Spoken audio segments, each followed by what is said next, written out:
नमस्कार। तो क्या है ये ऑयल बॉन्ड जिसकी चर्चा नरेंद्र मोदी कर रहे हैं?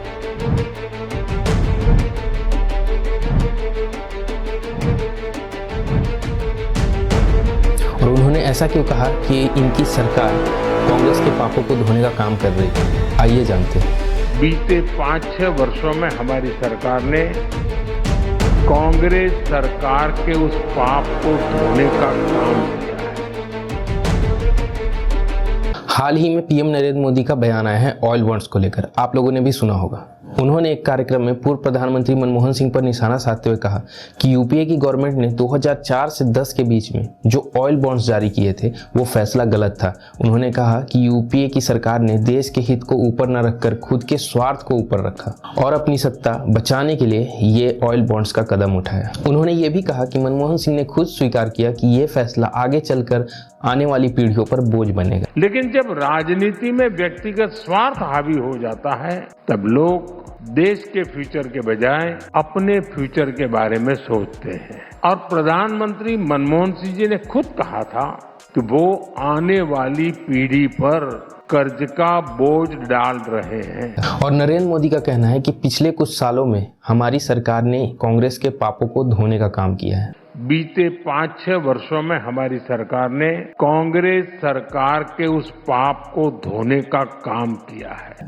अब अभी तक जो आपने सुना, क्या वो सच है? बिल्कुल सच है, पर मैं इसके आगे की और बातें आपको बताने वाला हूं जो कि ये गवर्नमेंट आपको नहीं बताएगी। तो सबसे पहले हम ये जान लेते हैं कि ऑयल बॉन्ड्स होता क्या है। तो जिन्हें नहीं पता कि ऑयल बॉन्ड्स क्या होता है उनको मैं ये सरल शब्दों में बताना चाहता हूँ कि ये एक तरह का सरकारी उधार होता है। जब अंतर्राष्ट्रीय बाजारों में कच्चे तेल की कीमत अचानक बढ़ने लगती है तो इसका सीधा असर आम जनता की जेब पर पड़ता है। इस असर को कम करने के लिए सरकार ऑयल मार्केटिंग कंपनी को निर्देश देती है कि वो पेट्रोल, डीजल, एलपीजी को मार्केट रेट से कम में बेचे, यानी कि सब्सिडी पर। और ये बॉन्ड एक वादा होता है कि सरकार हर साल कंपनी को एक निश्चित इंटरेस्ट देगी और जब तक के लिए बॉन्ड है, यानी कि अगर 10 साल या 15 साल, तो जब ये टाइम पूरा होगा तो इसका मूल्य वापस किया जाएगा। अब ये ऑयल बॉन्ड्स जारी कब किए गए? 2005 से 10 के बीच में यूपीए गवर्नमेंट ने इस ऑयल बॉन्ड को जारी किया था। दुनिया भर में कच्चे तेल की कीमतें उस दौर में काफी तेजी से बढ़ रही थी और एक समय पे ये लगभग $150 प्रति बैरल के आसपास पहुंच गया था। और तब डॉक्टर मनमोहन सिंह ने आम जनता को महंगे तेल से बचाने के लिए बड़े पैमाने पर ऑयल बॉन्ड्स जारी किए जो लगभग 1,48,000 करोड़ के थे। अब जान लेते हैं कि ऑयल बॉन्ड्स के खर्चे कैसे थे। 2005 से 10 के बीच में लगभग 1,48,000 करोड़ के ऑयल बॉन्ड्स जारी किए गए और सरकार इस पे हर साल लगभग 9,990 करोड़ यानी कि 10,000 करोड़ के आसपास इंटरेस्ट चुकाती आई है। और 1,48,000 के इस ऑयल बॉन्ड्स पे जो कुल रकम चुकानी थी वो लगभग 3,20,000 करोड़ थी, जो कि लगभग दुगनी थी। तो ये सब आपने देखा कि ऑयल बॉन्ड्स होता क्या है, मनमोहन सिंह ने कितने ऑयल बॉन्ड्स जारी किए और मोदी सरकार को कितने रकम चुकाने पड़े। और अब आते हैं उस बात पे जो आप लोगों को नहीं बताया गया।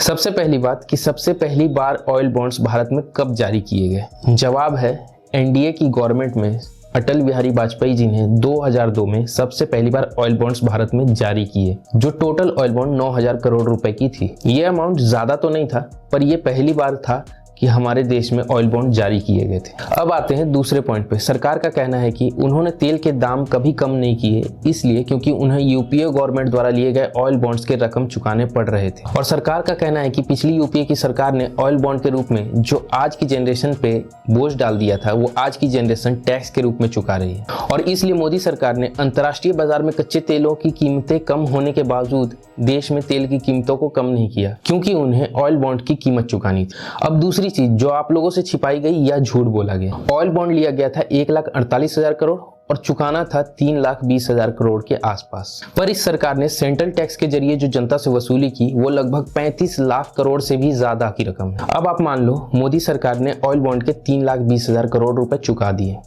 इसके बाद क्या इन्हें तेल के दाम कम नहीं करने चाहिए थे? पर इन्होंने जनता से वसूली चालू रखी। सरकार ने जो टैक्स के जरिए कमाया वो था 35 से 40 लाख करोड़ रुपए। इन्हें ऑयल बॉन्ड के चुकाने थे 3,20,000 करोड़ रुपए।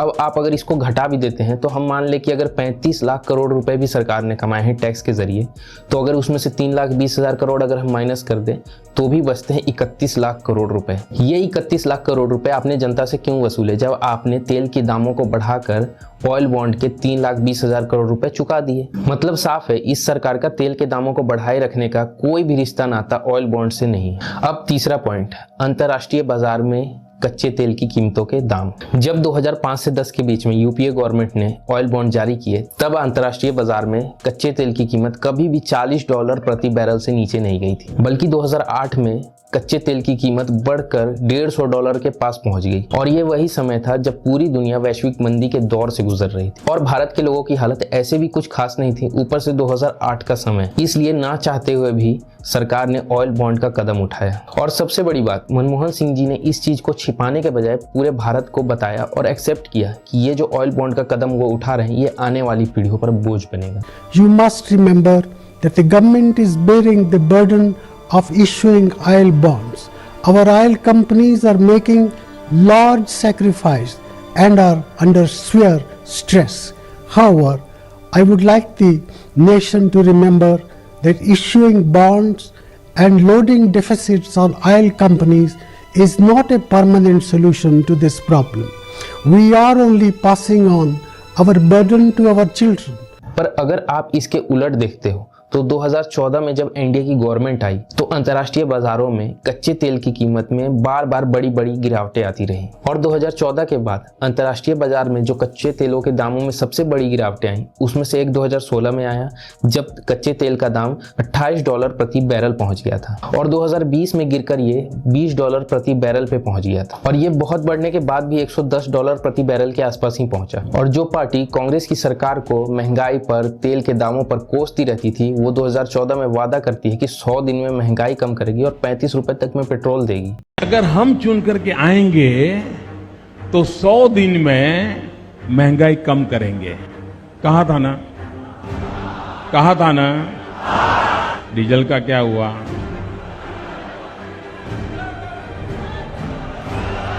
पेट्रोल का क्या हुआ? मित्रों, गैस हो, पेट्रोल हो, डीजल हो, हर प्रकार से महंगाई बढ़ रही है कि नहीं बढ़ रही है?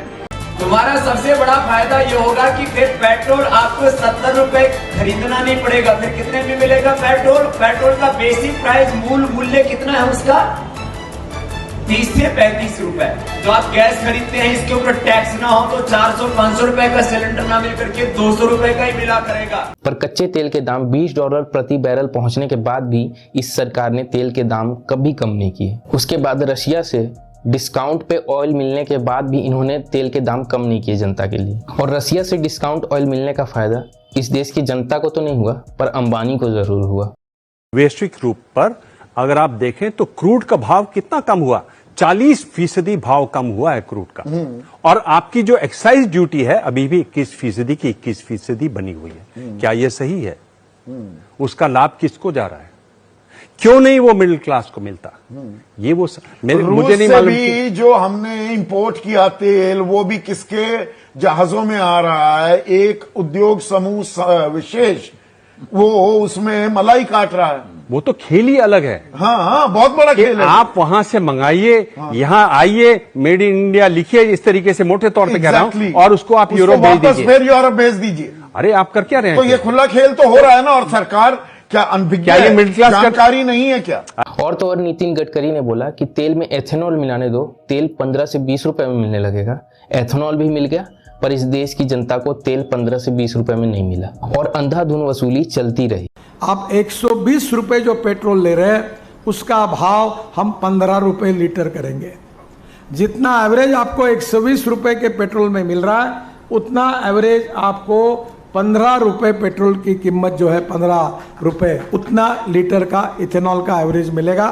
और अब आते हैं बोझ छोड़कर जाने की बात पर। चलो कम से कम मनमोहन सिंह ने ये चीज स्वीकारा कि उनका ये जो फैसला है ये आगे चलकर लोगों पर बोझ बनेगा। पर इस पर मोदी जी का कहना है कि कांग्रेस के नेता उस समय अपने बारे में सोच रहे थे। अब थोड़ा मोदी जी का बोझ देख लेते हैं। पहला, 85 करोड़ लोगों को राशन दिया जा रहा है, फ्री राशन।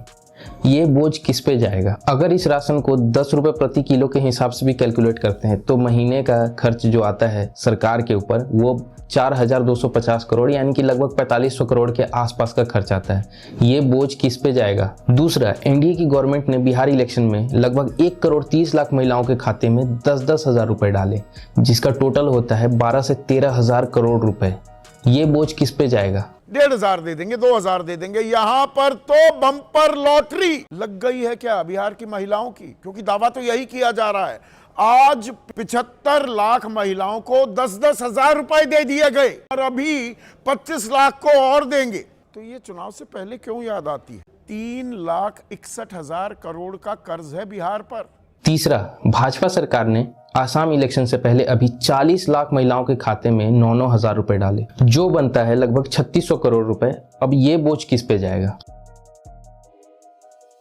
चौथा, देश के अरबपतियों का 16,35,000 करोड़ रुपए राइट ऑफ कर दिया गया, ये बोझ किस पे जाएगा? पर ऐसा नहीं है कि बीजेपी के अलावा बाकी पार्टियां पैसा नहीं बांट रही हैं, पर आज हम बात यहां बीजेपी की कर रहे हैं, इसलिए मैंने बीजेपी के आंकड़े आपके सामने रखे हैं। अगर किसी राज्य पे कर्ज है तो वो राज्य के लोगों पर कर्ज होगा, अगर देश पर कर्ज है तो वो देश के लोगों पर कर्ज होगा। और अब फाइनली देश पे आते हैं। 2014 तक भारत पे कुल कर्ज 55 लाख करोड़ के आसपास था, जो अभी मौजूदा वक्त में 225 लाख करोड़ पहुंच चुका है। मतलब 2014 के बाद अकेले मोदी जी ने 160 से 170 लाख करोड़ रुपए का कर्ज लिया है। 2013-14 में भारत पर कर्ज कुल मिलाकर 58,59,000 करोड़ था, 58.5 लाख। 2025 में अनुमानित कितना? 185 लाख करोड़। दरअसल ये 225 लाख करोड़ से ऊपर जा चुका है। आंकड़ा, ताजा आंकड़ा आया है। वर्ल्ड बैंक, विश्व बैंक का सबसे बड़ा कर्जदार कौन सा देश है, कौन सा मुल्क है? टेक अ गेस दर्शकों। हम, भारत, सबसे ज्यादा कर्जा लिया हुआ है हमने वर्ल्ड बैंक से। और अब मोदी जी बता दें कि ये कर्ज किस पर है और इस कर्ज को कौन चुकाएगा। जाहिर सी बात है कि ये कर्ज देश पर है और इसे देश के लोग ही चुकाएंगे टैक्स के रूप में। अब आप बोलोगे कि मोदी जी ने ये कर्ज खुद के लिए तो लिया नहीं है, देश के विकास के लिए लिया है। तो आपको ये भी पता चल गया होगा कि मनमोहन सिंह ने ऑयल बॉन्ड किसके लिए जारी किए थे। और अभी इस वॉर की सिचुएशन में एक दिन पहले मोदी सरकार ने एक्साइज ड्यूटी 10-10 रुपए दोनों पेट्रोल और डीजल पे घटा दी है। अब थोड़ा इसका भी सच जान लेते हैं। तो सबसे पहली बात, आप ये ना सोचें कि तेल के दाम घटने वाले हैं। ये राहत जो दी गई है 10-10 रुपए की, ये रिफाइनरी कंपनी को दी गई है क्योंकि उन्होंने तेल के दाम बढ़ा दिए थे। हालांकि मैं खुश हूं कि अगर तेल के दाम घटे नहीं हैं तो बढ़े भी नहीं। देखिए, मैं भी नहीं चाहूंगा कि तेल के दाम बढ़े या गैस की कमी हो, क्योंकि मैं भी इसी देश में रहता हूं। जो आप झेलोगे वही मुझे भी झेलना है। तो आप ऐसा बिल्कुल ना सोचें कि मैं ऐसा चाहता हूं कि कुछ गलत हो। पर ये एक्साइज ड्यूटी जो आज सरकार घटा रही है और आप सरकार का एहसान मान रहे हो, आपको पता होना चाहिए कि 2014 के बाद इस एक्साइज ड्यूटी को बढ़ाया भी सरकार ने था। और आप इस चार्ट में देख सकते हैं कि किस तरह से 2014 के बाद सरकार ने समय समय पर एक्साइज ड्यूटी को कितना बढ़ाया है और अब उसने कितना घटाया है। बहुत हुई पेट्रोल की मार। अब की बार मोदी सरकार 3.58 जो एक्साइज ड्यूटी डीजल पर होती थी, 9.5 रुपए जो पेट्रोल पर होती थी, आपने लगातार 16 बार बढ़ाकर उसे 32 रुपए 80 पैसे और 31 रुपए 90 पैसे तक आप ले गए। और वो पेट्रोल के दाम और डीजल के दाम 90 से 110 के बीच में झूल रहे हैं। जो 400 रुपए का गैस का सिलेंडर था वो 1150 रुपए पर मिल रहा है। जो सरसों का तेल कभी 40-50 रुपए पर था, 200 रुपए भी पार कर गया। ये वन ऑफ ही है या सालों से इस बात को भुगत रहा है आम आदमी? अब आप लोग खुश हो सकते हैं कि तेल के दाम नहीं बढ़े, पर ये सरकार पहले ही आपको इतना निचोड़ लेती है कि उसके बाद अगर ये थोड़ी सी छूट दे दे तो आपको लगता है कि इस सरकार ने बहुत बड़ा एहसान कर दिया है। जब ये कुछ घटाते हैं तो जश्न मनाते हैं और बताते हैं कि हमने घटा दिया, पर अगर ये बढ़ाने पे भी बता दे कि किसने बढ़ाया है तो ज्यादा अच्छा रहेगा। यही हाल जीएसटी का था। इन्होंने बढ़ाया भी खुद ही, घटाया भी खुद ही और घटाने के बाद बचत उत्सव भी मनवा रहे हैं। पर यह बचत उत्सव कितने दिन का था? मैं मदर डेयरी का हाफ लीटर काऊ मिल्क लेता था जिसका दाम 30 रुपए था। बचत उत्सव जब चालू हुआ तो 2 दिन मैंने उसे 29 रुपए में खरीदा और 2 दिन बाद वो फिर से मुझे 30 रुपए में ही मिलने लगा। तो आप सोच लो कितना बचत उत्सव मनाया होगा भारत में। बहुत शानदार हो गया भाई। 28 और 18% खत्म। मैं बोल रहा हूँ ना, डायरेक्ट 50%। रुपए का माल आपको 40 पैसे में, 45 पैसे में। 100 रुपए की चीज 45 रुपए में। 1000 की चीज आपको 450 पौने 500 रुपए में। 5000 की चीज आपको 2650 रुपए में। इससे शानदार क्या गरीबों को, मिडिल क्लास को तोहफा मिलेगा? आपने प्रधानमंत्री जी को तीसरी बार जिताया, उसका ये उपहार है कि आपने। अमेरिका से ट्रेड डील में भी बिल्कुल यही हाल था। 3% के टैरिफ को बढ़ाकर 50 पे ले गए, 50 से घटाकर ये 18 पे ले आए, ताली बजवाई और फिर माला भी पहना। पर अगर मैं आपको बताऊं, ये 50% टैरिफ लगने से पहले भारत जो उत्पाद निर्यात करता था अमेरिका, इसमें 3.25% ही टैरिफ देते थे। अब 18 अभी देना होगा। पर आप कहेंगे कि अरे पाकिस्तान को 19 देना है, बांग्लादेश को 20% देना है, वियतनाम को 20% देना है। अच्छा, दूसरे ज्यादा दे रहा है, हम कम देंगे तो हमें फायदा हो गया। पर जो अमेरिकी साजो सामान अब आएंगे यहां पर, उस पर हम रत्ती भर टैक्स नहीं लगाएंगे, 0%। पहले कितना लगाते थे? 17%। तो ये था सारा कच्चा चिट्ठा। देखिए, मैं किसी सरकार पे इल्ज़ाम नहीं लगा रहा, क्योंकि हर सरकार का यही हाल है। वो कितना उनको बताना है और कितना जनता से छिपाना है, ये सबको पता है, और कोई भी पार्टी दूध की धुली नहीं है। और मैं ये भी नहीं कहता कि सरकार को लोगों की मदद नहीं करनी चाहिए, देश में सब्सिडी नहीं देनी चाहिए, फ्री एजुकेशन नहीं देना चाहिए, या उन्हें कुछ कैश ट्रांसफ़र करके हेल्प नहीं करना चाहिए। पर कब करना है, किस लिए करना है, ये सबसे बड़ा इंपॉर्टेंट चीज़ होता है। इलेक्शन के समय पैसे बांटना और किसी के विकास के लिए कोई योजना चलाना, दोनों में बहुत बड़ा फ़र्क होता है। रही बात गैस और तेल की, दिक्कतें हैं देश में। कोई आपको कहता है अगर कि दिक्कतें नहीं हैं, ये अफवाह है, तो ये सब बकवास है। जिसको मानना है वो माने, जिसको नहीं मानना वो ना माने। जैसे कि ये मैडम किसी और ही प्लेनेट पे शायद न्यूज़ चैनल चला रही हैं। और पेट्रोल के दामों के बढ़ने को लेकर कुछ कहना अभी सही नहीं होगा। हालांकि 5 राज्यों में इलेक्शन है, हो सकता है इसकी वजह से भी ना बढ़ रहे हो, पर कुछ कहा नहीं जा सकता। मैं तो यही चाहूँगा कि पेट्रोल के दाम ना बढ़े और सारे लोगों को मिले भी, और देश में ये जो दिक्कत है ये जल्द से जल्द ख़त्म हो जाए। और रही बात मेरे इस वीडियो बनाने का मकसद, देखिए, सरकार किसी की भी हो, आंकड़े छुपाना उसका काम है। थोड़ा सच थोड़ा झूठ हर कोई पार्टी, हर नेता, हर सरकार बोलती आई है। वो अलग बात है कौन कितना बोलता है। मैंने सिर्फ आपको वो बातें बताने की कोशिश की है जो सरकार आपसे छिपाती है, वो भी अपने नज़रिए से। इसका मतलब ये नहीं है कि जो मैं कहूँ वो आप मान लो, और मैं कोई नहीं होता जो आपसे ये कहूँ कि जो मैंने बोला वो मान लो। मैं बस इतना चाहता हूँ कि आप अपने बुद्धि और विवेक का इस्तेमाल करें और आखिरी फैसला खुद लें कि आपको किसकी बात माननी है नहीं माननी है, वो आपके हाथों में है। अगर वीडियो अच्छी लगी हो तो लाइक करें, कमेंट कर अपना नज़रिया बताइए कि आप इस मुद्दे के बारे में क्या सोचते हैं। इंस्टा और फेसबुक पे फॉलो करें, और इसी तरह की डिटेल्ड वीडियो देखने के लिए चैनल को सब्सक्राइब करें। फिर मिलते हैं अगली वीडियो में, तब तक के लिए बाय।